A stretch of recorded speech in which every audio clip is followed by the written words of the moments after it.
नमस्कार छोट्या मित्रांनो, आपलं स्वागत आहे आपल्या आवडत्या पॉडकास्टमध्ये लोककथा आणि संस्कृती. इथे आपण ऐकतो आपल्या सणांच्या आणि संस्कृतीच्या सुंदर गोष्टी. आज आपण ऐकणार आहोत लक्ष्मीपूजनाची गोष्ट. ही गोष्ट आहे संपत्ती, श्रम आणि कृतज्ञतेची. ऐका बरं मग. खूप वर्षापूर्वी एका छोट्या गावात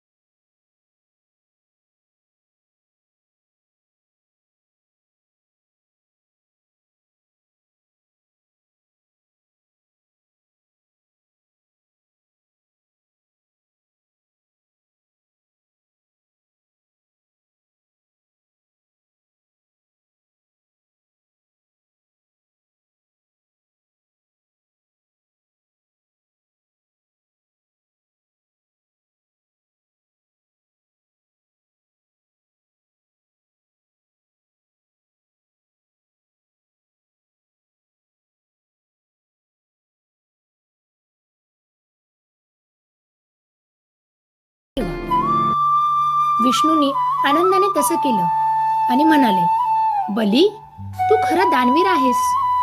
मी तुला पाताळात राज्य देतो. त्या दिवशी माता लक्ष्मी पाताळात गेल्या बलीला भेटायला. त्यांनी त्याला सांगितलं, आजचा दिवस मी तुला भावासारखं मानते. तुझ्या राज्यात नेहमी संपन्नता राहो. म्हणून म्हणतात, त्या दिवशी लक्ष्मीपूजन केलं की घरात संपत्ती, आनंद आणि सौख्य येतं. त्या रात्री घराघरात दिवे लावले गेले. लोक म्हणाले, या लक्ष्मी माता आमच्या घरी सुख समृद्धी नांदो. आणि त्या दिवसापासून प्रत्येक घरात दिवाळीच्या दिवशी लक्ष्मीपूजन केलं जातं. कारण माता लक्ष्मी प्रकाशात वास करते. तर छोट्या मित्रांनो, ही होती लक्ष्मीपूजनाची गोष्ट. संपत्तीपेक्षा मूल्य आणि पैशापेक्षा संस्कार यांचं महत्त्व सांगणारी. पुढच्या भागात आपण आणखी एक सुंदर सण आणि त्याची गोष्ट ऐकूया. तोपर्यंत तुमच्या घरात प्रकाश, आनंद आणि प्रेम पसरवा. शुभ दीपावली आणि शुभ लक्ष्मीपूजन.